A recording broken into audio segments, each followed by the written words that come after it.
ತರ ಮುಜರಾಯಿ ದೇವಸ್ಥಾನಗಳ ಜಾಗ ಒತ್ತುವರಿ ಆಗ್ಬೋದು ಅಥವಾ ಜಮೀನುಗಳ ಒತ್ತುವರಿ ಆಗಿರ್ಬೋದು ಇಂಥವನ್ನೆಲ್ಲ ನಾವು ಅಳತೆ ಮಾಡಿಸ್ತಾ ಇದೀವಿ.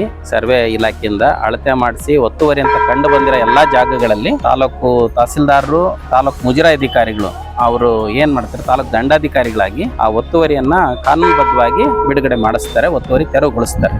ಈಗಾಗಲೇ 18 ದೇವಸ್ಥಾನಗಳ ವ್ಯಾಪ್ತಿನಲ್ಲಿ ಆಗಿರುವಂತಹ ಒತ್ತುವರಿಯನ್ನ ತೆರವುಗೊಳಿಸಿದ್ವಿ ಅಂತ ಹೇಳ್ತಾ ಇದ್ದಾರೆ. ಸಾರ್ವಜನಿಕರು, ಗ್ರಾಮಸ್ಥರು ಎಲ್ಲ ನಮ್ಮ ತಹಸೀಲ್ದಾರ್ ಮೂಲಕ ಮನವಿ ಕೊಟ್ಟರೆ ಅದನ್ನೆಲ್ಲ ಪರಿಶೀಲನೆ ಮಾಡಿ ಆ ಮುಜರಾಯಿ ದೇವಸ್ಥಾನಗಳು, ಅದರಲ್ಲಿ ವಿಶೇಷವಾಗಿ ಮುಜರಾಯಿ ದೇವಸ್ಥಾನಗಳು ಶಿಥಿಲಾವಸ್ಥೆಯಲ್ಲಿ ಇದ್ದರೆ ಅವುಗಳನ್ನು ಜೀರ್ಣೋದ್ಧಾರ ಮಾಡಲಿಕ್ಕೆ ಸರ್ಕಾರಕ್ಕೆ ಪ್ರಸ್ತಾವನೆಯನ್ನು ನಾವು ಕಳಿಸಿಕೊಡ್ತೀವಿ. ಶಿರಾನಗರದ ಗ್ರಾಮ ದೇವತೆ ಶ್ರೀ ದುರ್ಗಮ್ಮ ದೇವಸ್ಥಾನಕ್ಕೆ ಭೇಟಿ ನೀಡಿ ಪೂಜೆ ಸಲ್ಲಿಸಿದ ತುಮಕೂರು ಜಿಲ್ಲೆಯ ಅಪಾರ ಜಿಲ್ಲಾಧಿಕಾರಿ ತಿಪ್ಪೇಸ್ವಾಮಿ ನಂತರ ಮಾತನಾಡಿ, ಶಿರಾ ತಾಲೂಕಿನ ಮುಜರಾಯಿ ದೇವಸ್ಥಾನಗಳ ಜಾಗಗಳ ಒತ್ತುವರಿ ಹಾಗೂ ಶಿಥಿಲಾವಸ್ಥೆಯಲ್ಲಿರುವ ದೇವಸ್ಥಾನದ ಜೀರ್ಣೋದ್ಧಾರದ ಬಗ್ಗೆ ಶ್ರೀ ಟಿವಿ ವಾಹಿನಿಗೆ ಸ್ಪಷ್ಟೀಕರಣ ನೀಡಿದರು. ಶಿರಾ ನಗರ ಬಹಳ ಪ್ರಸಿದ್ಧವಾದ ಒಂದು ಹೆಸರನ್ನ ಹೊಂದಿದೆ. ಈ ಒಂದು ನಗರದಲ್ಲಿ ಪ್ರಥಮ ಬಾರಿಗೆ ಈ ಮುಜರಾಯಿ ದೇವಸ್ಥಾನ ದುರ್ಗಮ್ಮ ದೇವಿಗೆ ನಾವು ಜಿಲ್ಲಾಡಳಿತದ ಅಪರ ಜಿಲ್ಲಾಧಿಕಾರಿಯಾಗಿ ನಾನು ಭೇಟಿ ಮಾಡಿದ್ದೀನಿ.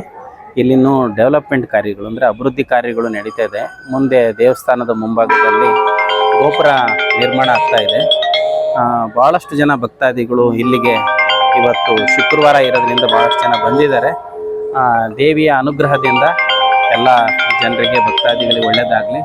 ಏನು ಗೋಪುರ ಕಾರ್ಯ ನಿರ್ಮಾಣ ಆಗ್ತಾ ಇದೆ, ಇದು ಆದಷ್ಟು ಬೇಗ ಎಲ್ಲ ನಮ್ಮ ದೇವಸ್ಥಾನದ ಜೀರ್ಣೋದ್ಧಾರ ಸಮಿತಿಯವರು ಮತ್ತು ತಹಸೀಲ್ದಾರರು ಇಲ್ಲಿ ಎಲ್ಲರೂ ಸೇರಿಕೊಂಡು ಒಂದು ಆದಷ್ಟು ಬೇಗ ಆ ಒಂದು ಕಾರ್ಯ ಮುಗಿಲಿ ಅಂತ ನಾನು ಆಶಿಸ್ತೀನಿ. ಸರ್, ರಾಜಗೋಪುರಕ್ಕೆ ಮುಜರಾಯಿ ಇಲಾಖೆ ಅಲ್ಲ, ನಾನು ಅದು ಸಮಿತಿಯವರು ಇದು ಮಾಡಲಿ.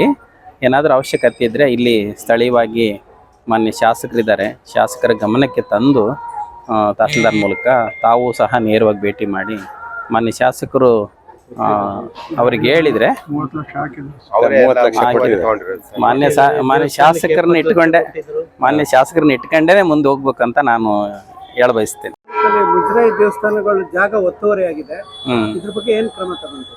ಅದನ್ನೆಲ್ಲ ಈಗ ಇಡೀ ಜಿಲ್ಲೆಯಲ್ಲಿ ಈ ತರ ಮುಜರಾಯಿ ದೇವಸ್ಥಾನಗಳ ಜಾಗ ಒತ್ತುವರಿ ಆಗ್ಬೋದು ಅಥವಾ ಜಮೀನುಗಳ ಒತ್ತುವರಿ ಆಗಿರ್ಬೋದು ಇಂಥವನ್ನೆಲ್ಲ ನಾವು ಅಳತೆ ಮಾಡಿಸ್ತಾ ಇದೀವಿ. ಸರ್ವೆ ಇಲಾಖೆಯಿಂದ ಅಳತೆ ಮಾಡಿಸಿ ಒತ್ತುವರಿ ಅಂತ ಕಂಡು ಬಂದಿರೋ ಎಲ್ಲಾ ಜಾಗಗಳಲ್ಲಿ ತಾಲೂಕು ತಹಸೀಲ್ದಾರರು, ತಾಲೂಕು ಮುಜರಾಯಿ ಅಧಿಕಾರಿಗಳು ಅವರು ಏನ್ ಮಾಡ್ತಾರೆ, ತಾಲೂಕು ದಂಡಾಧಿಕಾರಿಗಳಾಗಿ ಆ ಒತ್ತುವರಿಯನ್ನ ಕಾನೂನುಬದ್ಧವಾಗಿ ಬಿಡುಗಡೆ ಮಾಡಿಸ್ತಾರೆ, ಒತ್ತುವರಿ ತೆರವುಗೊಳಿಸ್ತಾರೆ. ಅವರಿಗೆಲ್ಲ ಇನ್ಸ್ಟ್ರಕ್ಷನ್ ಕೊಟ್ಟಿದ್ದೀವಿ. ನಮ್ಮ ಶಿರಾದಲ್ಲೂ ಸಹ ಈ ತಹಸೀಲ್ದಾರ್ ಅವರು ಹೇಳಿದಂತೆ ಈಗಾಗಲೇ 18 ದೇವಸ್ಥಾನಗಳ ವ್ಯಾಪ್ತಿನಲ್ಲಿ ಆಗಿರುವಂತಹ ಒತ್ತುವರಿಯನ್ನ ತೆರವುಗೊಳಿಸಿದ್ವಿ ಅಂತ ಹೇಳ್ತಾ ಇದ್ದಾರೆ. ಹಾಗೆ ನಾವು ಇಡೀ ಜಿಲ್ಲೆನಲ್ಲೂ ಎಲ್ಲ ತಹಸೀಲ್ದಾರ್ಗಳಿಗೂ ಇನ್ಸ್ಟ್ರಕ್ಷನ್ ಕೊಟ್ಟಿದ್ದೀವಿ. ಅದು ನಿರಂತರವಾಗಿ ನಡೀತಾ ಇದೆ. ಒತ್ತುವರಿ ಆಗದಂಗೆ ಯಾರು ಸಾರ್ವಜನಿಕರು ಒತ್ತುವರಿ ಮಾಡಬಾರ್ದು ದೇವಸ್ಥಾನದ ಜಾಗಗಳನ್ನಂತ ನಾನು ಹೇಳ ಬಯಸ್ತೇನೆ. ಸರ್, ಶಿಥಿಲಾವಸ್ಥೆಯಲ್ಲಿರೋ ಮುಜರಾಯಿ ದೇವಸ್ಥಾನದ ಬಗ್ಗೆ ಏನು ಕ್ರಮ? ಶಿಥಿಲವಾದ ದೇವಸ್ಥಾನಗಳು